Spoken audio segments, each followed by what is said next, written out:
అయితే ఏం చేశాడంటే చిన్నగా యాజకుని దగ్గరికి వెళ్ళి తనకు జరిగిన కార్యాలు, తనకు జరిగిన మేలను చెప్పి కానుక సమర్పించుకొని వచ్చినట్లుగా బైబిల్లో మనము చూస్తున్నాం. దేవుడు నీకు మేలు చేస్తే ఆ మేలును మర్చిపోకూడదు. దేవునికి నువ్వు దేవునికి ఒకంత ఇస్తే దేవుడు నీకు రెండొత్తులుగా ఇస్తాడని బైబిల్ చెప్తున్నటువంటి మాట.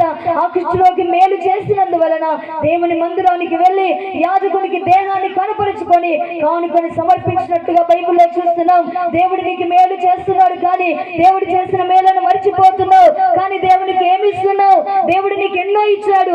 దేవుడు నిన్ను ఎంతో ఆశీర్వదించాడు. దేవుడు నిన్ను ఎంతో దీవించాడు. ఈ రోజు నువ్వు బ్రతికి ఉన్నావంటే, ఈ రోజు నువ్వు ఊపిరి పీలుస్తున్నావంటే, ఈ రోజు ఇలా కూర్చొని వాక్యం వింటున్నావంటే అది దేవుని కృప ద్వారానే. హల్లెలూయా.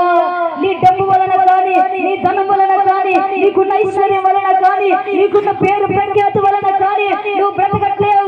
కారణం ఏంటంటే ఆయన కృప ద్వారానే నువ్వు బ్రతుకుతున్నావు. ఆయన దయ ద్వారానే బ్రతుకుతున్నావు. ఆయన పోషించకపోతే నువ్వు పోషించబడలేవు. ఆయన కాపాడకపోతే నువ్వు కాపాడబడలేవు.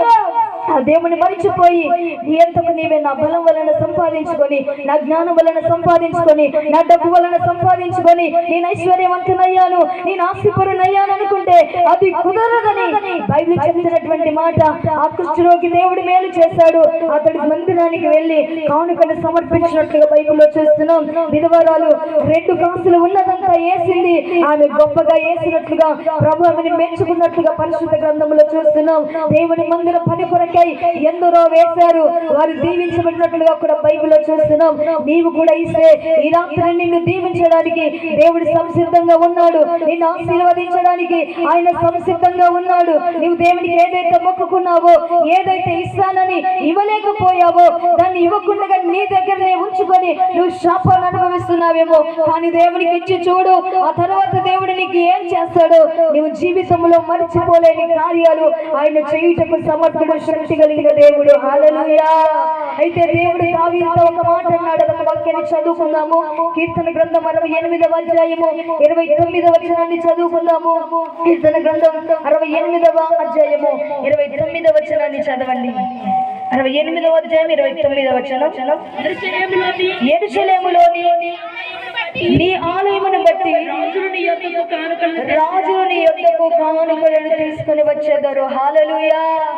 యెరూషలేములో ఆలయములోనికి దావీదు, ఇదిగో యెరూషలేములో ఉన్న ఆలయములోనికి రాజులందరూ కూడా కానుకలను తీసుకొని వచ్చేదారు. నిజంగా యెరూషలేములో ఆ మందిరము కట్టబడింది అంటే, యెరూషలేములో సొలొమోను రాజు ద్వారా ఆ మందిరము కట్టబడిందంటే, ఆ మందిరానికి అధిపతులు, రాజులు, రాణులు, గొప్ప గొప్ప వారందరూ కూడా వెండి, బంగారాలు, కానుకలు, ఐశ్వర్యము అంతా తీసుకొని వచ్చి ఆ మందిర పని కొరకై వారు ఇచ్చారు. కాబట్టి వారు అంచెలంచెలుగా దీవించబడ్డారు. హల్లెలూయా. వారు అంచెలంచెలుగా ఆశీర్వదించబడ్డారని పరిశుద్ధ గ్రంథములో దేవుడి స్పష్టంగా రాయించినట్లుగా మనము చూస్తూ ఉన్నామండి. నువ్వు దీవించబడాలంటే, నీకు ఆశీర్వాదము కలగాలంటే, నీకు అధికమైన మేలులు నువ్వు అనుభవించాలంటే దేవునికి ఇచ్చి నువ్వు చూస్తేనే అనుభవిస్తావు. కానీ దేవుడికి ఇవ్వకుండా నాకు ఇవ్వాలి దేవా, నువ్వు నాకు ఇవ్వాలంటే దేవుడు ఇవ్వడు. నువ్వు ఇచ్చేది ఏంటి? దేవుడు నీకు ఇస్తున్నాడు.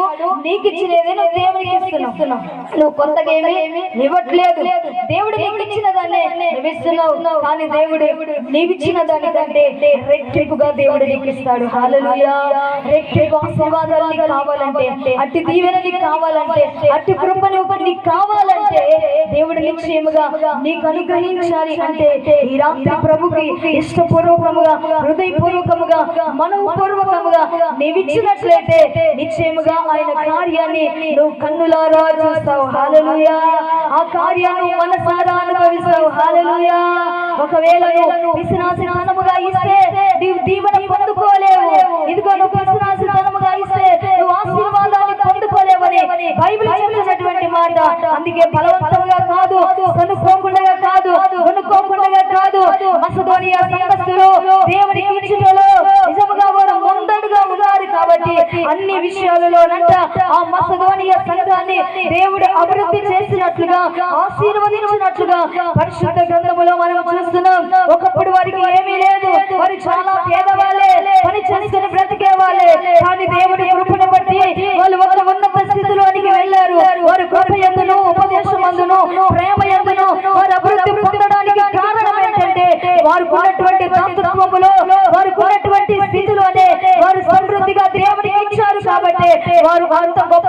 అభివృద్ధి పరచబడ్డారు. హల్లెలూయా.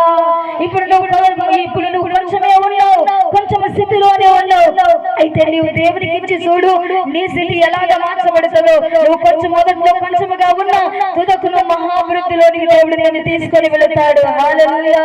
నువ్వు మహాభివృద్ధిలోనికి వెళ్ళాలంటే, ఇదిగో ఉన్నత స్థితిలోనికి నువ్వు వెళ్ళాలంటే దేవునికి ఇస్తేనే దేవుడు నీకు ఇస్తాడని బైబిల్ చెప్తున్నటువంటి మాట. అందుకే ఇన్ని రోజులు నీ కుటుంబం కోసమే నువ్వు ప్రయాసపడ్డావు. ఎన్నో పెళ్లిళ్ళు జరిగితే మూయిలు పెట్టేవారు ఉన్నారు. ఏదో ఫంక్షన్ జరిగితే అక్కడికి ఏదేదో ఇచ్చి వచ్చే వాళ్ళు ఉన్నారు.